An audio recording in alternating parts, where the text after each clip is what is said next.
नाटली के पेट में तेज गुड़गुड़ हो रही थी। दोपहर से वो भूखी बैठी थी। शाम हो चुकी थी पर उसकी माँ नहीं लौटी थी। उन अमीर लोगों को मेरी माँ से इतना काम नहीं कराना चाहिए। काश हम फ्रांस से कभी यहाँ आते ही नहीं। मॉम वहाँ पर कभी इतना काम नहीं करती थी जितना यहाँ करती है। जब वो बाहर गई तो देखा बहुत तेज म्यूजिक की आवाज आ रही थी एक बड़े से मैंशन के अंदर से। उसके पेट ने कहा वहाँ चलते हैं। उसने देखा वहाँ के गार्डन में एक बड़ी सी पार्टी चल रही थी। नाटली के मुंह में पानी आ गया जब उसने इतना सारा खाना लगा देखा। उसने चुपके से जाना चाहा पर कुछ औरतों ने उसे रोक लिया। तुम यहाँ पर क्या कर रही हो बच्ची? मुझे भूख लगी है, थोड़ा सा खाना मिलेगा और एक ग्लास जूस भी। इसके गंदे कपड़े और हाथ को तो देखो, घिन आती है। तुम्हें यहाँ नहीं आना चाहिए बच्चे, निकलो यहाँ से। नाटली को उनकी बातों से बहुत गुस्सा आया। वो जाने के लिए मुड़ी ही थी कि झाड़ियों में छुपा उसे अपनी उम्र का एक लड़का दिखा। वो बहुत गुस्से में लग रहा था। वो एक मेड को देख रहा था जैसे डांट पड़ रही थी मैंशन की मालकिन मिसेस हैरिसन से। इन फलों को तुम इस फ्रूट बास्केट में कैसे ला सकती हो? हमारे पास इसके लिए एक महंगी ट्रे है। एक और गलती करी तो तुम्हारी नौकरी गई। मिस्टर हैरिसन उनका गुस्सा शांत करने की कोशिश कर रहे थे कि तब उनकी बेटी हार्पर, जो नाटली की उम्र की थी, उसने चीजें और बिगाड़ दी। मुझे अब वो फल नहीं खाने हैं मॉम, इस मेड ने सब बिगाड़ दिया। नाटली को उस मेड के लिए बहुत बुरा लग रहा था। वो झाड़ियों में बैठे बच्चे के पास गई। इन लोगों से मुझे नफरत है। मुझे भी, और वो मेरी माँ पर चिल्ला रहे हैं। इतना टेस्टी खाने का उन्हें कोई हक नहीं। मुझे उन्हें सबक सिखाना पड़ेगा। हे, तुम क्या कुछ बुरा करने वाले हो? मेरी माँ कहती है बुरी चीजें कभी नहीं करनी चाहिए। पर उसने सब इग्नोर करके पास में पड़े खाद के बोरे को उठाया। फिर वो पेड़ पर चढ़ने लगा जिससे गार्डन दिखता था। पर कुछ ही देर में उस पेड़ की डाली टूट गई और वो तेजी से गिरा खाने की टेबल पर और हर जगह गाय का गोबर फैल गया। सब लोग चीखने लगे और मिसेस हैरिसन गुस्से से पागल हो गयी। उन्होंने सिक्योरिटी बुलाई और नाटली को लगा उसे अपने दोस्त को बचाने के लिए कुछ करना होगा। वो तुरंत पास के फार्म से एक घोड़ा लेकर आई और उस घोड़े को उसने पूरे गार्डन में दौड़ाया, सब कुछ गिराते हुए। नालायक बच्चों! नाटली ने लड़के को पकड़ा और वो लोग वहाँ से भाग गए। यकीन नहीं होता तुमने ये किया। तुम कितनी कूल हो। नाटली के पेट से फिर से आवाज आई। वो हंसा और फिर उसने अपनी जेब से एप्पल निकाला। तुम्हारे लिए। एक और दो, मैंने तुम्हारी जान बचाई। जल्दी दूसरा भी ला दूंगा, प्रॉमिस। वैसे तुम्हारा नाम क्या है? नाटली। और तुम्हारा? केलब। मिलकर तुमसे अच्छा लगा नाटली, तुम मेरी दोस्त बनोगी? ओके। और उस दिन से केलब और नाटली बेस्ट फ्रेंड्स हो गए। अब वो बांटते खाने के लिए अपना प्यार और अमीर लोगों के लिए अपनी नफरत को। और सबसे ज्यादा नफरत थी हैरिसन से। केलब 11 साल का था जब उसकी माँ एक आदमी से मिली, मिस्टर क्रॉस। वो हैरिसन के माली थे। उसकी माँ ने बताया कि अब से मिस्टर क्रॉस उनका ध्यान रखेंगे। हेलो केलब, तुम्हारी माँ ने मुझे बताया तुम्हें एप्पल्स बहुत पसंद है। और पढ़ाई? कुछ ही समय में मिस्टर क्रॉस और केलब की माँ की शादी हो गई और केलब की आंखों में वो हीरो बन गए। उसे अपने स्टेप डैड बहुत ज्यादा पसंद थे। वो बहुत स्ट्रॉन्ग और स्मार्ट थे और उन दोनों का बहुत अच्छे से ख्याल भी रखते थे। बड़ा होकर मैं आपके जैसा बनना चाहता हूँ डैड। मुझे यकीन है कि तुम मुझसे बेहतर होंगे और उस हर अमीर आदमी से जो यहाँ पर रहता है। वो केलब की उसकी मैथ होमवर्क में मदद करते, उसे बर्ड हाउस बनाना सिखाते और जिंदगी के बारे में भी अच्छी एडवाइस देते। मेरे डैड ने मुझे कुछ बताया है, मैं तुम्हें भी बताना चाहता हूँ क्योंकि तुम मेरी बेस्ट फ्रेंड हो। वाकई? बताओ ना। उन्होंने कहा कभी कभी अपना बचाव करने के लिए लड़ने की जरूरत होती है, चाहे जो हो जाए। हाँ, लड़ना चाहिए पर सही तरह से। माँ कहती है कोई बुरी चीज नहीं करनी चाहिए। जानता हूँ तुमने मुझे बताया था, पर खुद का बचाव करना बुरा है क्या? लेकिन जब दूसरे लोग हमें चोट पहुँचाए तो क्या हमें चुप रहना चाहिए? तुम ही तो कहती हो शहर में गरीब लोगों के लिए सिस्टम बहुत अच्छा नहीं है। हाँ, मैं कहती तो हूँ पर अगर किसी ने तुम्हें चोट पहुँचाई तो मैं उसे मारूंगा।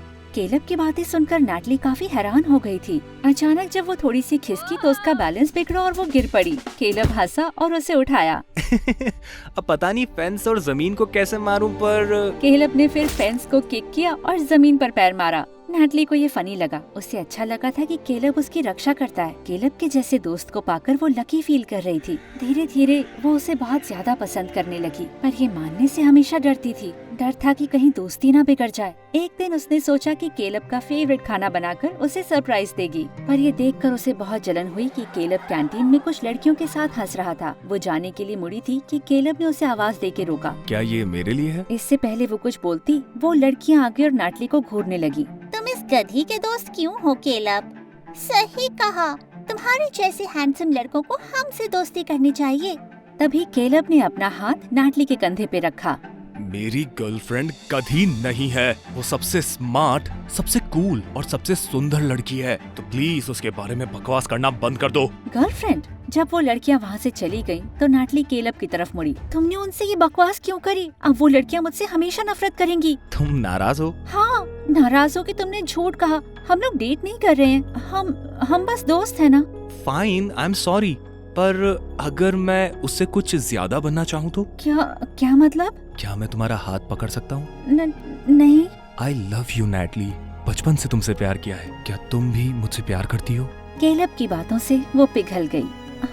हाँ, शायद मैं भी ऐसा फील करती हूँ। केलब आगे की तरफ बढ़ने लगा और जब उनके होंठ आपस में मिले तो ऐसे लगा जैसे वो 7वें आसमान पर है। उसके बाद बेस्ट फ्रेंड्स लवर्स हो गए और नाटली बहुत खुश थी केलब की गर्लफ्रेंड बनकर।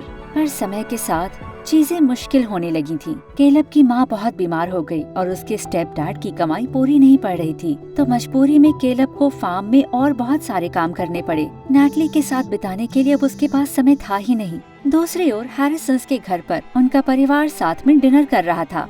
मिस्टर हैरिसन अपने बिजनेस के बारे में बात कर रहे थे और मिसेस हैरिसन ड्यूक को मजबूर कर रही थी डेट करने के लिए। इतनी ज्यादा जल्दी क्या है? मैं अभी जवान हूँ और इसके लिए मेरे पास बहुत टाइम है। तुम्हारे पास अभी भी बहुत टाइम है। नहीं है मॉम, मैं इस वक्त सिर्फ पढ़ाई पर ध्यान देना चाहता हूँ। प्यार सिर्फ एक स्टूपिड सा डिस्ट्रैक्शन है। सारा टाइम काम करोगे तो बहुत बोरिंग हो जाओगे बेटा। तुम्हें शीला याद है? बेंजामिन की बेटी, काफी अच्छी लड़की है वो। मॉम, मुझे वो पसंद नहीं है। बड़ी अजीब तरह से ऑब्सेस्ड है वो मुझसे। ड्यूक, वो तुम्हें पसंद करती है। अरे जाने भी दो, अभी इतना जोर मत डालो उस पे। अभी कभी ना कभी कोई लड़की मिल ही जाएगी उसे। पर शीला शायद उसके लिए इतना टाइम वेट ना करे और मुझे लगता है ये इसके लिए बिल्कुल सही है। वो काफी स्मार्ट लड़की है, दोनों एक दूसरे के लिए परफेक्ट हैं। लड़कियों में समय बर्बाद करने में मुझे कोई इंटरेस्ट नहीं है अभी। अरे भाई, और बुलीज का क्या? हमारे साथ कुछ शेयर करना है? चुप करो हार्पर। वेल, शीला और उसके पेरेंट्स मिलने के लिए आ रहे हैं और तुम उसके साथ टाइम बिताओगे ताकि उसे जान जाओ और क्या पता शायद तुम उसे पसंद कर लो। ये सुनकर ड्यूक को लगा कि अब झूठ बोलना पड़ेगा। आई एम सॉरी मॉम, लेकिन ऑलरेडी मेरी एक गर्लफ्रेंड है। क्या? मैंने कहा मैं शीला को डेट नहीं कर सकता क्योंकि ऑलरेडी एक गर्लफ्रेंड है मेरी। तुम्हारी कब से गर्लफ्रेंड बन गई? 6 महीने हो गए हैं। मैंने इसीलिए किसी को कुछ भी नहीं बताया क्योंकि इसका किसी से कुछ भी लेना देना नहीं है। ड्यूक टेबल से उठा और गुस्सा शांत करने के लिए गार्डन में वॉक करने लगा। अचानक उसे कुछ आवाज आई। उसने मुड़कर देखा तो वो सिर्फ मिस्टर क्रॉस थे। ओह, माफ कीजिए मिस्टर ड्यूक, मैं आपको अभी परेशान नहीं करना चाहता था। आप थोड़े परेशान लग रहे हैं। नहीं, अब ऐसी कोई बात नहीं है, बस कभी कभी पेरेंट्स बहुत तंग करते हैं। आपके बच्चे हैं मिस्टर क्रॉस? एक बेटा है तुम्हारी उम्र का, शायद एक दिन मिलवाऊंगा उसे तुमसे। ड्यूक अपने ख्यालों में खोया हुआ था तो उसने माली को बस एक मुस्कान दी और चलता बना। उस वीकेंड नाटली की मॉम को काफी जुकाम हो गया तो उस दिन वो केलब के साथ शहर गई दवाइयाँ लेने के लिए। वो फार्मेसी में थे कि उसके स्टेप डैड ने कॉल किया। मुझे डैड के दोस्त के घर जाना है एक पैकेज लेने के लिए, तुम मेरा टाउन स्क्वायर में इंतजार करना। नाटली ने दवाइयाँ खरीदी और टाउन स्क्वायर के एक बेंच पर बैठ गई। उस जगह पर उसकी फेवरेट चीज थी वहाँ पर बनी घोड़े की मूर्ति। वो इतना सुंदर और शानदार जानवर है। तभी उसने देखा कि उसका लाल आई पैच जमीन पर गिरा था। वो घोड़े पर आई पैच लगाने जा रही थी कि अचानक मूर्ति हिलने लगी। उसने उसे रोकने की कोशिश करी पर अचानक मूर्ति एक तरफ गिरी और चकनाचूर हो गई। अरे मेरे भगवान! नाटली शॉक में खड़े होकर नजारा देख रही थी कि शहर के लोग वहाँ पर जमा हो गए और वो सब गुस्से में थे। इतनी लापरवाही से तुमने हमारे शहर के गौरव को बर्बाद कर दिया। क्या ये काफी नहीं है कि हमें एक फॉरेनर के साथ रहना पड़ता है जो हमारे शहर और सिस्टम की बुराई करती है? और अब तुमने कल्चरल लेगेसी तोड़ दी। उनमें से कुछ लोग रोने भी लगे और नाटली बहुत डर गई। उसने केलब को कॉल करने की कोशिश करी पर उसकी फोन की बैटरी खत्म हो गई थी। कसम से मैंने कुछ नहीं किया, वो अपने आप ही गिर गया। प्लीज मुझे माफ कर दीजिए। पर शहर के लोग बहुत गुस्से में थे। जल्द ही पुलिस आ गई और जब उससे पूछताछ कर रही थी तो लोग अचानक शांत हो गए और किसी के लिए रास्ता बनाने लगे। नाटली ने सर उठाकर देखा तो देखा ड्यूक आ रहा था, हैरिसन का सबसे बड़ा बेटा। क्या चल रहा है यहाँ पर? इस लड़के ने पब्लिक प्रॉपर्टी को नुकसान पहुँचाया, इसे हमारे साथ पुलिस स्टेशन चलना होगा। ड्यूक ने आगे कुछ नहीं कहा और जल्द ही नाटली ने खुद को पुलिस स्टेशन में पाया। प्लीज ऑफिसर, मुझे पहले घर जाने दीजिए। मेरी माँ बीमार है और वो बहुत चिंतित होंगी। पर ऑफिसर ने उसकी एक नहीं सुनी। कुछ मिनट के बाद ड्यूक मेन ऑफिस से बाहर आया। तुम जा सकती हो, मैंने सब कुछ संभाल लिया है। हाँ, क्या मतलब? नुकसान के लिए मैंने $50,000 भर दिए हैं ताकि तुम जेल ना जाओ। क्या? पर तुमने ऐसा किया क्यों? तुम तो मुझे जानते भी नहीं। तुम्हारी जरूरत है मुझे। क्या मतलब? ड्यूक फिर बात करने के लिए उसे पुलिस स्टेशन से बाहर ले गया। सुनो, मैं चाहता हूँ कि तुम 1 महीने के लिए मेरी नकली गर्लफ्रेंड बनो। इसके लिए पैसे दूंगा मैं तुम्हें। आई एम सॉरी, क्या? एक बार फिर से कहोगे? शायद ठीक से सुना नहीं मैंने। ठीक सुना है। ऐसा लगता तो नहीं है कि तुम्हें ऊंचा सुनाई देता है? क्या मजाक कर रहे हो? बहुत बकवास मजाक है ये। इस पर तो हाइनास भी नहीं हंसेंगे। मुझे देखकर लगता है कि मैं मजाक कर रहा हूँ। ये बेहुदा सा जॉब मुझे कैसे ऑफर कर सकते हो? तुम जानते भी नहीं मेरा बॉयफ्रेंड है या नहीं।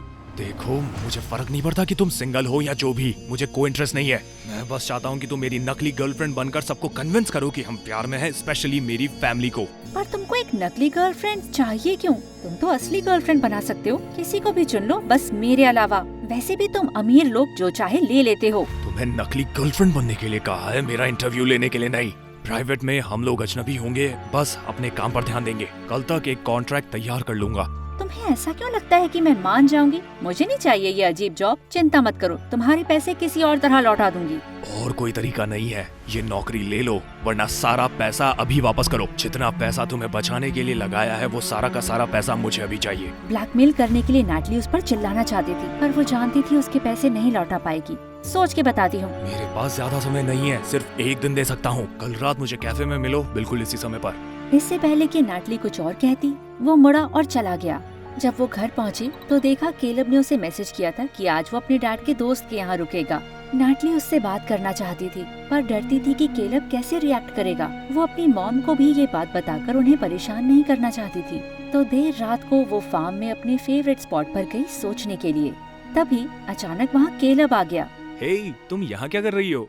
रुको, नैट, तुम रो रही हो क्या? क्या बात है? उसे सब कुछ बताने के अलावा उसके पास कोई चारा नहीं था। तुम सीरियस हो गया? तुम्हें उससे मदद लेनी ही नहीं चाहिए थी। उसने अपने आप ही मदद करी और उसके $50,000 नहीं लौटा पाऊंगी मैं। पर इतनी सारी लड़कियां हैं, वो तुम्हें ही क्यों चाहता है? क्या बकवास है ये? मुझे लगा था हर पर बुरी है, पर उसका भाई तो उससे भी ज्यादा बुरा है। देखो, अगर वो मेरी मदद नहीं करता तो इस वक्त मैं जेल में सड़ रही होती। पर उसने मदद सिर्फ इसलिए करी ताकि वो तुम्हें नौकरी के लिए फोर्स कर सके। पर अब मैं क्या करूं? मेरे पास और कोई रास्ता नहीं है। अपनी गर्लफ्रेंड को किसी और लड़के के साथ देखना एक टॉर्चर है नैट। नकली हो या असली कोई फर्क नहीं पड़ता। केलब उठा और गुस्से में उसने पत्थरों को किक किया। अच्छा ठीक है, मैं नहीं करूंगी, मुझे कोई और रास्ता सोचना होगा। नाटली को रोता हुआ देखकर केलब उसके पास बैठा।